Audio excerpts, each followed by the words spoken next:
მოგესალმებით დღევანდელ გადაცემაში ლადო გუდიაშვილის მუზეუმში გეპატიჟებით. ვისაუბრებთ მის შემოქმედებაზე, ხელოვნებამცოდნესთან ერთად, ასევე გვაქვს ბედნიერება გავესაუბროთ მის შთამომავალ შვილთაშვილს და საინტერესო ისტორიებს მოგუყვებით მხატვრის შესახებ, რომელმაც ჩვენს ქვეყანას უდიდესი მემკვიდრეობა შემოუნახა.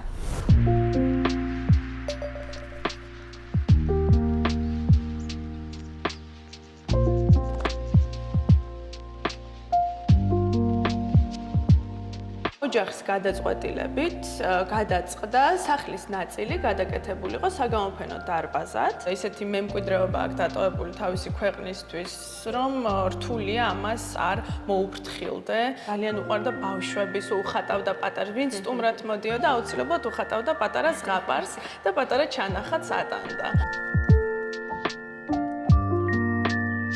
ჩემს საუბარს როგორც ხელოვნებამცოდნეს შევაზავებ ხოლმე ბატონი ლადოსთან ურთიერთობით მიღებული მოგონებებით. ლადო გუდიაშვილი საქართველოს აცნობს უკვე ევროპას, აცნობს საფრანგეთს და აცნობს შესანიშნავი, ასე ვთქვათ, მხარე. აუცარი ფსიქოლოგიც იყო ლადო გუდიაშვილი. მას შეეძლო ადამიანის სულის კუნჭულებში, აი ეს რაღაცნაირად ისე ამლეზიდა ის გრძნობები.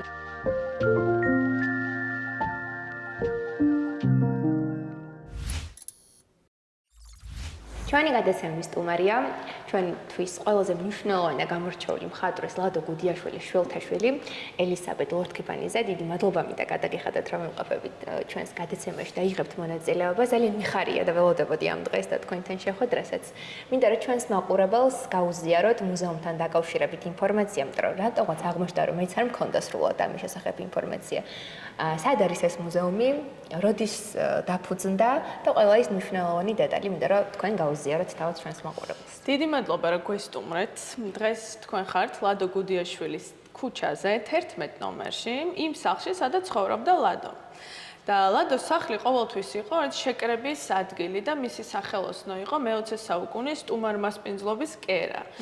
და არასდროს არ წყდებოდა რიგები მისი ნამუშევრების სანახავად, არა მარტო ახლობლების, არამედ უცხო ადამიანების. სწორედ ეს გახდა მიზეზი იმისი, რომ ოჯახის გადაწყვეტილებით გადაწყდა სახლის ნაწილი გადაკეთებულიყო საგამოფენო დარბაზად, რომელიც ღია ნებისმიერი დამთვალიერებლისთვის და ჩვენთან რომ მობრძანდებით შეგიძლიათ დაათვალიეროთ მხატვრის მიერ სხვადასხვა პერიოდში შესრულებული ნამუშევრები. გამოფენებს მუდმივად ვცვლით, დაახლოებით 6 თვეში წელიწადში ერთხელ, ყოველ ჯერზე დაგხვდებათ სხვადასხვა თემატური გამოფენა ჩვენთან. ამას გარდა ეს არ არის კლასიკური სახლ-მუზეუმი, მინდა აღვნიშნო, ეს არის უფრო ცოცხალი ორგანიზმი, ეს იყო ჩვენი ერთ-ერთი მთავარი მისიაც, რომ გაგვეკეთებინა უფრო თანამედროვე ფონდი, რომელიც არა მარტო საგამოფენო სივრცეს მოიცავს, არამედ ადგილს შეკრებებისთვის, გვაქვს არაერთი საგანმანათლებლო პროგრამა, როგორც ბავშვებისთვის, ასევე დიდებისთვის, სხვათა შორის,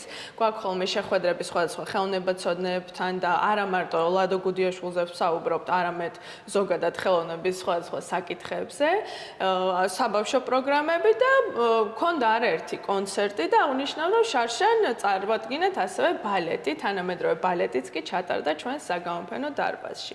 ამიტომ ჩვენთან მოსული დამთვალიერებელი სხვადასხვა სიახლეებს მუდმივად ეცნობა. რა საინტერესოა, თან შეიძლება ითქვას, რომ მაყურებელს და მსურველს შეუძლია ესტუმროს ლადო გუდიაშვილს საკუთარ სახლში. და სულ ესე ვთქვათ, ყოველ ჯერზე დახვდება მას სხვადასხვა ნამუშევრები. ეს ძალიან დიდი ფუფუნებაა. თქვენც აქ ცხოვრობთ, როგორც გავიგე და საოცრება ალბათ, როდესაც ცხოვრობ ესეთ ნამუშევრებში და ესეთ გარემოში და ამიტომ მაინტერესებს თქვენთვის რას ნიშნავს, როგორც მისი შთამომავლისთვის ამ მემკვიდრეობის შენარჩუნება, მოვლა და რა თქმა უნდა, ისევ მნახველთან და დაინტერესებულ ადამიანებთან ამ ყველა ინფორმაციის მიწოდება. არ ვიქნები, ესე ვთქვათ, არ დავიფასებ და არ ვიტყვი, რომ ადვილია, ძალიან რთულია ნამდვილად. მაგრამ თვითონ ლადო ისეთი მრავალფეროვანი და ისეთი შემოქმედი იყო და ისეთი მემკვიდრეობა აქვს დატოვებული თავისი ქვეყნისთვის, რომ რთულია ამას არ მოუფრთხილდე და არ შეუნახო შენ მომავალ თაობებს. რა თქმა უნდა, ჩვენი ოჯახის, ჩვენი ფონდის მთავარი მიზანიც ეს არის, რომ ეს იყოს საქართველოსთვის, ქართველებისთვის, მომავალი თაობისთვის, იმისთვის, რომ გაეცნონ მის ესეთ საოცარ შემოქმედებას და ცხოვრებას. ასევე მაინტერესებს და ის არ მინდა წავიდე პირადი ისტორიები ჩემთვის ძალიან მნიშვნელოვანია და მინდა რომ თქვენგან მოვისმინო. როდესაც იხსენებთ ხოლმე ოჯახში თუნდაც, რა გახსენდებათ ყველაზე ხშირად, მაგალითად, რამე ისეთი მომენტი თუ იყო, არ ვიცი, შეიძლება იყოს იუმორთან დაკავშირებული, რაღაც მნიშვნელოვან მის ემოციურ მდგომარეობასთან დაკავშირებული, ვისგან რას ისმენდით ხოლმე, აი ეს ძალიან მაინტერესებს. სამწუხაროდ მე პირადად არ შევხვედრე ვარ მას, ავწდით ცოტა დროებში, მაგრამ არაერთი ისტორია, რა თქმა უნდა, მის ქალიშვილი ქალბატონ ჩუქურთმა ბებია ჩემი, დედა ჩემი, ანანო მისი შვილი, ეს ჩვეულებრივი რამ არის, ოჯახის წევრი, როგორც ბაბუა და არაერთი ისტორია იმის გარდა, რომ ლადოს ძალიან რთული ცხოვრება ჰქონდა. და ეს არ იყო უბრალოდ მხატვარი, რომელიც სახელოსნოში ხატავდა, პარალელურად მის ცხოვრებაში არაერთი დაძაბული პერიოდი იყო. ამის მიუხედავად ის იყო ძალიან ხშირად ბებია სულ იმას იმეორებს, რომ ძალიან ემოციური, ძალიან მშვიდი, ძალიან გაწონასწორებული ადამიანი იყო და თავის თავს არასდროს არ აღიქვავდა როგორც დიდ მხატვარს. და ეს ყოველთვის ეს მისი თავდაბლობა ყოველთვის აღსანიშნავი იყო. ასევე ძალიან მხიარული იყო, ძალიან უყვარდა ბავშვები, სულ უხატავდა პატარას, ვინც სტუმრად მოდიოდა, აუცილებლად უხატავდა პატარა ზღაპარს და პატარა ჩანახატს ატანდა. ძალიან ისეთი საინტერესო ბავშვობა ქონდა დედაჩემსაც და ბებიაჩემსაც, რა თქმა უნდა, მის გარემოში, რომ გაიზარდნენ. ასევე, არ შეიძლება არ შევეხოთ ნინას. ძალიან იშვიათია, ვფიქრობ, დღესაც წარმატებული კაცი, რომელიც მხატვარი იქნება თუ ეს ნებისმიერ სფეროში აღნიშნავს, რამხელა როლი ქონდა ქალს მის ცხოვრებაში. ლადო სიცოცხლის ბოლო წუთამდე ამბობდა, რომ ნინა რომ არ ყოფილიყო, ჩემი შემოქმედება დღეს ვერ მოაღწევდა აქამდე. ნინა იყო მეგობარი, მუზა, მფარველი, ნინამ შექმნა მთელი ეპოქა მის გარშემო, რომელიც იცავდა, ასე ვთქვათ, აი გარემო რთული პირობებისგან, რაც ხდებოდა. უმალავდა, ცდილობდა, რომ რაც შეიძლება ნაკლები ცუდი, რაც შეეძლო, რომ ცუდი ცოდნო და რაც ხდებოდა და რასაც ამბობდნენ თუნდაც მასზე. ამიტომ ნინას გარეშე ლადო ნამდვილად როგორც თვითონ ამბობდა, ვერ იქნებოდა ის, რაც იყო. ძალიან საინტერესო ამათი სიყვარულის ისტორია და ეს ურთიერთპატივისცემა და დამოკიდებულება, ეს კიდევ ძალიან ბევრს მეტყველებს მის პიროვნებაზე. ძალიან მიხარია თქვენგან მესმის მის შესახებ ეს ამბები, შეიძლება ითქვას, რომ დაუსწრებლოთ, ყველას ძალიან გვიყვარს და როგორც თქვენი, რა თქმა უნდა, ასევე მთელი ჩვენი ქვეყნისთვის არის განსაკუთრებული მხატვარი, რომელიც ძალიან დიდ სიყვარულს იმსახურებს და ეს ასე გრძელდება და არ მინდა ისე წავიდე.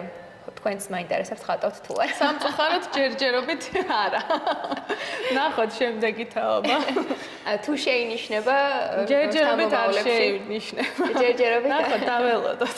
გენი ისეთი რამ არის, არასდროს არ ვიცით, რომელ თაობაში გაჩნდება და გაიგოთ ასე რომ დაველოდოთ ჩვენ მთელი ქვეყანა დაველოდებით მის თაობებს, რომლებიც იქნებიან მისნაირი ნიჭიერები. ძალიან დიდი მადლობა მინდა გადაგიხადოთ ამ გადაცემაში მონაწილეობას.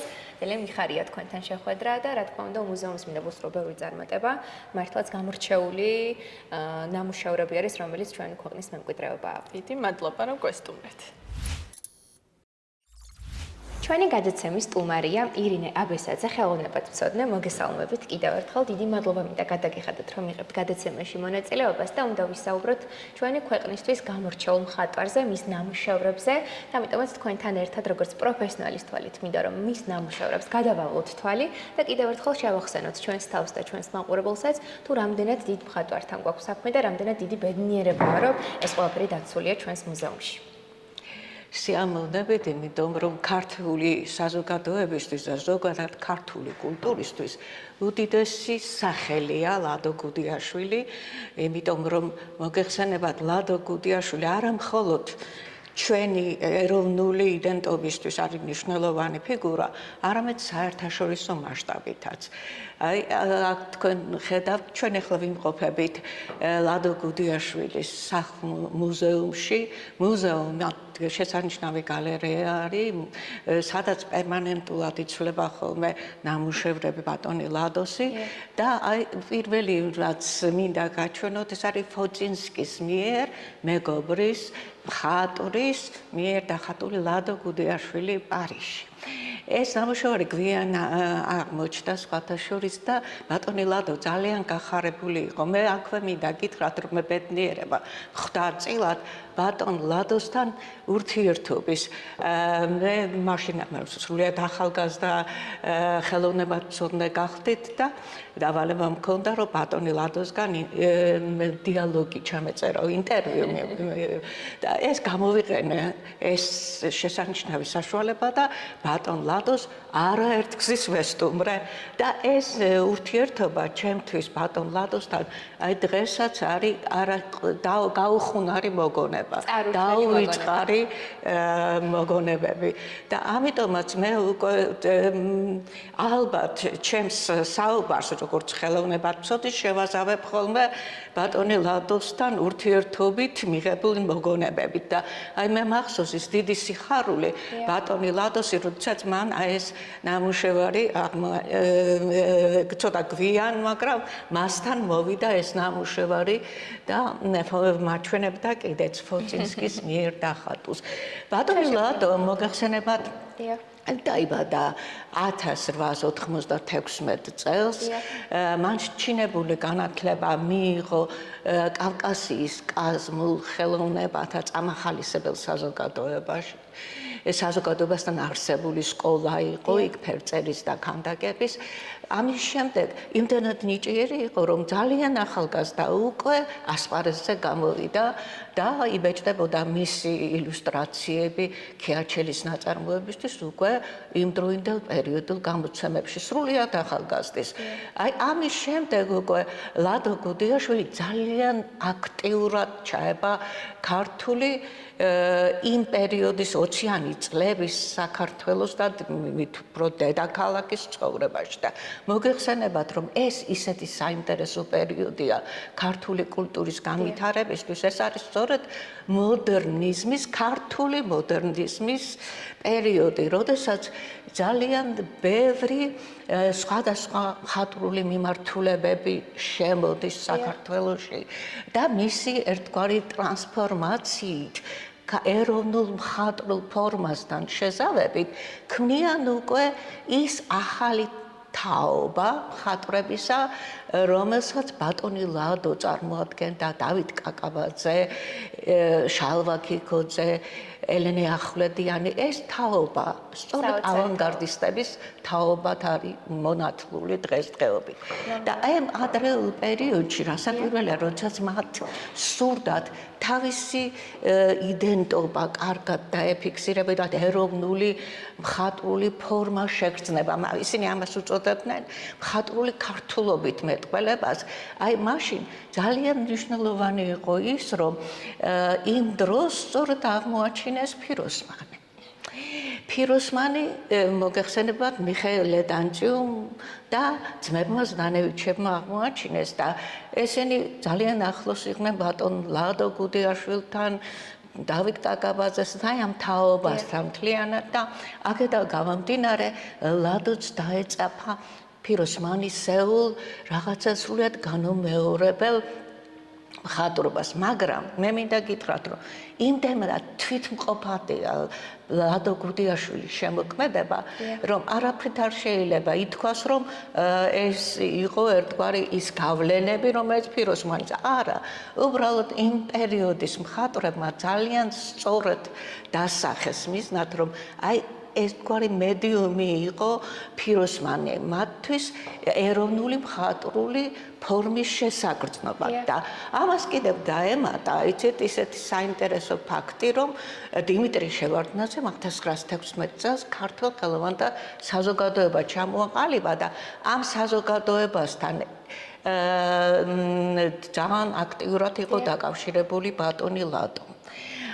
ყველა იმ ექსპედიციაში სამეცნიერო ისტორიულ ექსპედიციაში მონაწილეობას იღებდა და ეს ექსპედიციები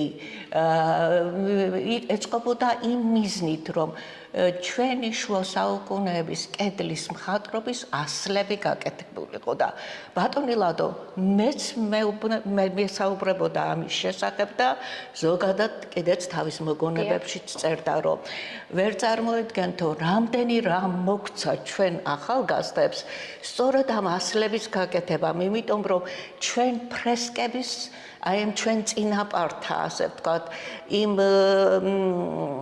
ხელწერას გვაზიარა, რომელიც სწორედ ეროვნული მხატვრული ფორმისთვის აუცილებელი იყო. მაგრამ ისინი კარჩაკეტილები არ იყვნენ. თავისთავად ცხადია, მარტო ხომ ქართულ სივრცეში არ იტრიალებდნენ. ევროპული, დიახ და აი ეს მხატვრული მიმართულებები და მე აი მინდა სწორედ გითხრათ, რომ ამ პერიოდში ეს არის 1919 წელი, როდესაც უკვე ქართულ ხელოვანთა საზოგადოება გააგზავნის ყველაზე ნიჭიერ ახალგაზრდა მხატვრებს პარიზში სტიპენდიანტად. ეხლა რასაკვირველია, ქართულ ხელოვანთა საზოგადოებას ამდენი ფინანსური შემწეობა, ფინანსური შესაძლებლობა არ ჰქონდა, მაგრამ დამოუკიდებელი საქართველოს სახელმწიფომ ამისთვის გამოყო სპეციალური თანხები და 70-მდე საერთოდ სხვადასხვა სფეროს ახალგაზრდა კადრები უცხოეთში გააგზავნა. მათ შორის ლადო გუდიაშვილი, შალვა ქიქუძე და დავით კაკაბაძე პირველ ნაკადში მოხვდნენ საფრანგეთში. აი სწორედ იმ პერიოდში იქნება ძალიან ბევრი საინტერესო ნამუშევარი. აი ეს ნამუშევარი მაგალითად პარიზის პერიოდის გახლავთ. და აკვირდით როგორი არის, ახლა რა არის აქ ქართული ფორმისთვის ნიშანდობლივი. დიახ, ეს არის გარკვეულწილად ხაზის პრიორიტეტი, ხაზობრიობა, ხაზი, რომელიც აი ძალიან ესეთი დენადი ხაზია, რომელიც ბატონ ლადოს ახასიათებდა და აი ეს ხაზი თითქოს სიბრტყეზე რაღაცა ორნამენტის სახეს აძლევს.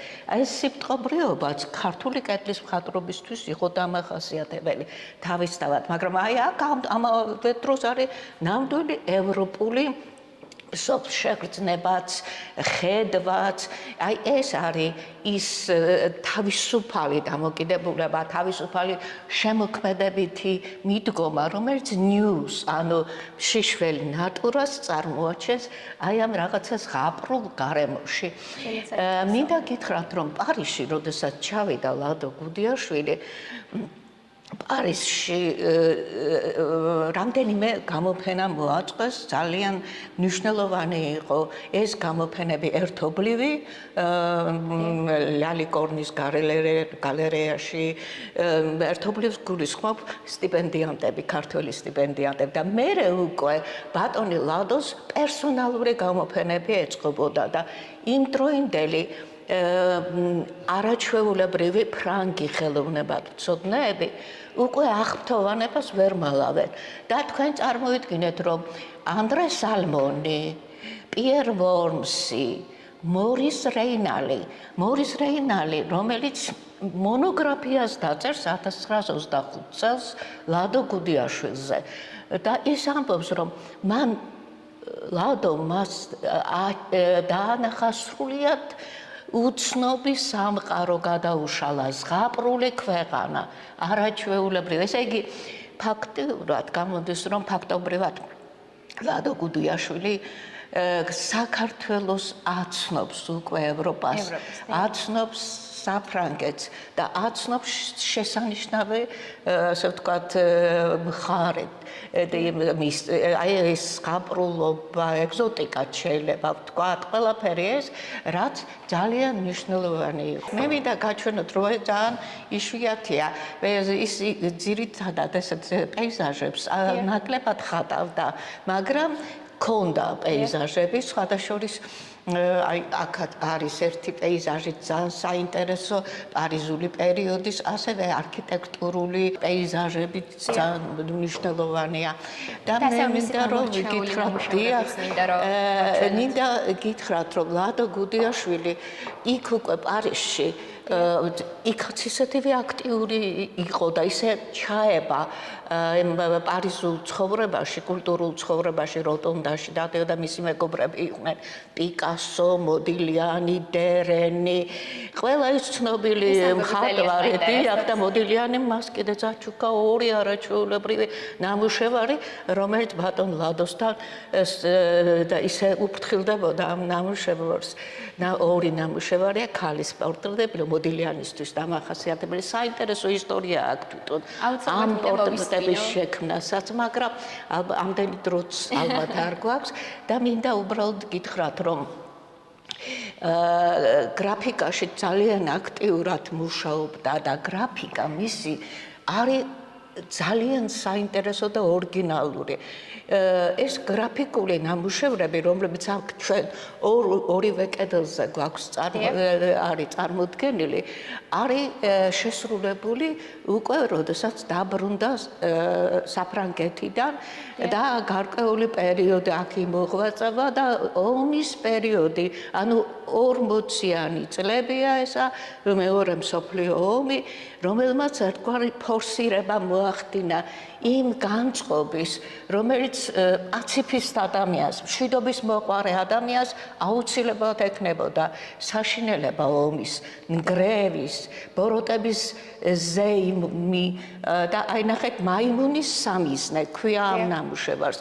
და საოცარია, მაიმუნი უმიზნებს პატარა ჩიტს რა, ბეღურას. და იქვე სულდეს სხეულები, დაჭრილების და დახოცილების ესეთი ძლიერი, ასე ვთქვათ, იმპულსი აი ამ ბოროტებასთან გამკლავების დიდი სურვილი არაჩვეულებრივად ჩანს აი ამ სერიაში. სხვადასხვა ეს გრაფიკული სერია, რომელიც ტონირებულ ქაღალდზე არის შესრულებული და ეს გრაფიკა ძალიან საინტერესო არის, იმით რომ აქ არის წმინდა ფილოსოფიური ქვეტექსტები და არის ალეგორიული მეტყველება. იმ დროის ხელოვნებაცოდნეები ლადო გუდიაშვილის ამ სერიას ადარებდნენ გოიას, ფრანსისკო გოიას შესანიშნავ ოფორტებს, ძალიან ცნობილ ოფორტებს, კაპრიჩოს, disasters, disparates. აი ამ იმდენად ძლიერი იყო და არა ქართველი ხელოვნებაცოდნეები, არამედ უძღვე სიდოროვი, მაგალითად რუსი, ასევე ფრანგი, ვორმსი და სხვები. და წარმოვიდგინეთ აი ესეთი ალეგორიული მეტყველება მას რატომ სჭირდებოდა, ესეც მინდა გითხრათ. ესე იგი მარტო ომს კი არ ეხებოდა ეს ნაწარმოებები, არამედ იმ საშინელ მდგომარეობას, რომელიც დახვდა პარიზიდან ჩამოსულ ლადო გუდიაშვილს საბჭოთა რეჟიმის საშინელი მარწუხები. როდესაც ფაქტობრივად რეპრესიები მიდიოდა თავისუფალი აზრის. ყველანაირად ჩახშობილი იყო ეს და ლადოსთვის ასეთი დიდი წარმოსახვის მქონე მხატვრისთვის ეს საშინელება იყო უდავოდ. ის ვერ ეგუებოდა ამას, თუმცა კომპრომისებზე რამდენჯერმე წასვლა მაინც მოუწია და აი 50-იან წლებში ის ხატავს კიდევ ერთ გრაფიკულ სერიას, სადაც სწორედ აი ალეგორიული სახით დასცინებს ვაი კრიტიკოსებს, რომლებიც მას ფორმალიზმში ადანაშაულებდნენ, იმ ფუყე, ასე ვთქვათ, პოლიტიკოსებს, რომლებიც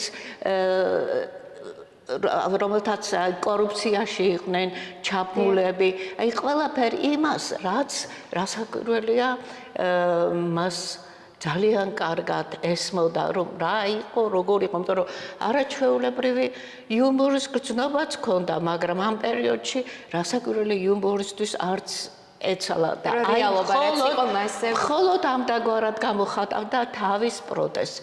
მინდა ასევე გაჩვენოთ აი ამ კედელზე არის წარმოდგენილი ორი საკმაოდ მნიშვნელოვანი ნაწარმოები. ერთს ქვია ბოროტმოქმედი ოჯახი, მეორეს უმწეო. და აქ არის თითქოს იცით როგორ არის ლადო გუდიაშვილის შემოქმედებისთვის ცოტა უცნაურად ამოკვეთილი ორი-სამი ნაწარმოები, სადაც სიმახინჯის ესთეტიკა არის წარმოდგენილი. მაგრამ ეს მას სჭირდება იმისთვის, რომ უფრო ექსპრესიული გახატოს ის შინაარსი, რომელიც ამ ნაწარმოებში ორივე ნაწარმოებში. აქ არის დაუცველობა ადამიანის, დაუცველობა აი ამ გარემოს მიმართ დედა უმწეოა თავის შვილით და აი ეს უმწეობა და ის რაღაც შინაგანი ტანჯვა, განცდები შესანიშნავად არის რასაკვირველია უტრირების საშუალებით, დეფორმაციის საშუალებით. ის რაც ექსპრესიონიზმს ახასიათებდა და ექსპრესიონისტულ განცდას. აი ეს კიდევ ბოროტმოქმედი ოჯახი. დააკვირდით, მათ საშინლად ეშინიათ, იმიტომ რომ ჩაიდინეს დანაშაული და აი რომ მიეზღებათ დანაშაულის ჩადენისათვის ეს შიში თვალებში იკითხება. ეს საოცარი ფსიქოლოგიც იყო ლადო გუდიაშვილი. მას შეეძლო ადამიანის სულის კუნჭულებში. აი ეს რაღაცნაირად ისე ამოეზიდა ის გრძნობები, რომელიც ადამიანს ქვეცნობიერში აქვს. თითქოს არაჩვეულებრივად იცნობდა და მართლა ძალიან განათლებული ადამიანი იყო სიცოცხლის ფილოსოფოსებს, ნიცშეს, ფროიდს, ბერგსონს. ეს მან ძალიან კარგად იცოდა რა არის აი ეს ადამიანში შიგნით ამბივალენტური, ანუ აი ორმაგი, ესე იგი დიონისური და აპოლონიური საწყისები, როგორ ებრძვის ერთმანეთს ეს ორი საწყისი სიყვარულის ფროიდთან და დამანგრეველი ძალაც. აი ამას ყველაფერს ეს არაჩვეულებრივი მხატვარი ძალიან საინტერესოდ გადმოსცემდა. ამ კედელზეც მივაქციოთ ყურადღება ამ ქალბატონი ნინო გელაძის პორტრეტი. არაჩვეულებრივი ქალბატონი, რომელსაც მე კარგად ვიცნობდი, ბატონი ლადოს მეუღლე, რომ არა ქალბატონი ნინო ბატონ ლადოს ძალიან გაუჭირდებოდა. თქვენ მოგეხსენებათ, რომ როდესაც მან ქაშვეთი მოხატა, ქაშვეთის ფაქტიურად შეაწყვეტინეს ქაშვეთის მოხატვა. ქაშვეთი მისთვის იყო ძალიან დიდი, ასე ვთქვათ, მიზანდასახულება. მას ძალიან უნდოდა ყოველთვის, რომ ფრესკა შეესრულებინა სწორედ ღვთის ტაძარში. ანუ ეკლესიაში და ამის შესაძლებლობა კალისტრატე ცინცაძე მას მისცა და უთხრა, აი თქვენ უნდა მოხატოთ ქაშვეთი, რომელიც მაშინ აი სამთავისის ტაძრის გეგმით აიგო და შიდა სივრცე უნდა მოხატულიყო. აი მაშინ დაიწყო მუშაობა უკვე ბატონმა ლადო მოამზადა საღებავები, ყველაფერი ხარაჩოები აღმართა და ამ დროს შეაწყვეტინეს მუშაობა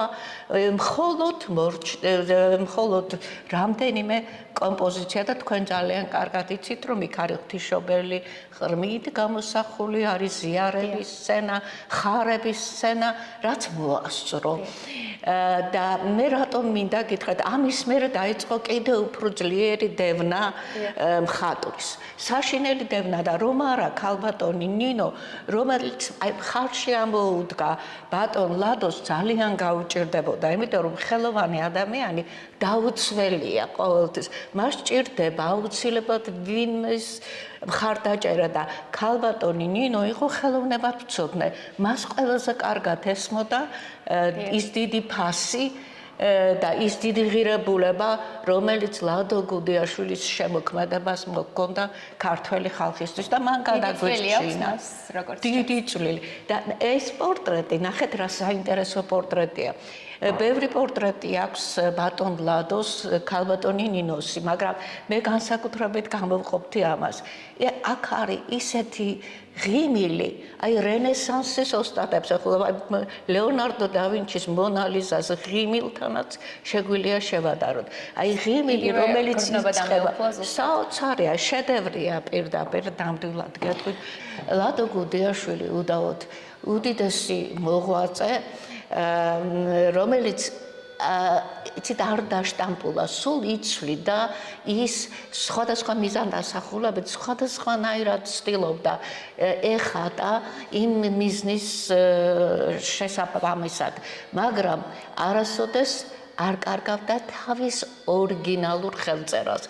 ამიტომ ლადო გუდიაშვილის ხელწერა, მანერა ყოველთვის ამოიცნობა ყველა პერიოდის ნამუშევრ, რაც არ უნდა განსხვავებული იყოს ადრეული, უფრო სიტყვრივი, უფრო მონოქრომული, მერე უფრო ფერწერული, უფრო მოცულობითი, სხვათა შორის ის ქანდაკებითაც იყო დაინტერესებული იმაში რონსონის აკადემიაში როცა სწავლობდა ბურდელის ნამუშევრები აინტერესებდა და ეს ბურდელი ცნობილი ფრანგი მოქანდაკე იყო და რატომ ვამბობ იცით მის სხეულებში აი ეს ქანდაკებისთვის დამახასიათებელი მოცულობითობა ძალიან კარგად აი ამ 50-იანი წლების პერიოდში 50-იანში ანუ შეიცვალა ხელწერა ისე რომ გარდაიცვალა 1980 წელს ეს არაჩვეულებრივი მხატვარი და დიდი სახელი დატოვა ცისკაბადონზე მისი სახელობის ვარსკვლავია გერმანელი ასტრონომის მიერ სახელდებული. კი ბატონო, ძალიან დიდი მადლობა მინდა გადაგიხადოთ საინტერესო საუბრისთვის. ზოგ ადამიანს როგორც თქვი შევახსენეთ ლადო გუდიაშვილის შემოქმედება დეტალებში და თქვენგან ეს უფრო პროფესიონალურად მოსასმენი იყო და მადლობა მინდა გადაგიხადოთ ამისთვის და რა თქმა უნდა ჩვენს მაყურებელს კიდევ ერთხელ უნდა ვუსხარო აუცილებლად ესტუმროს მუზეუმსა საკუთარი თვალით და ენერგიით უნდა შეიგრძნონ ის ნამუშევრები რომელიც ჩვენი მემკვიდრეობაა. დიდი მადლობა თქვენ კიდევ ერთხელ.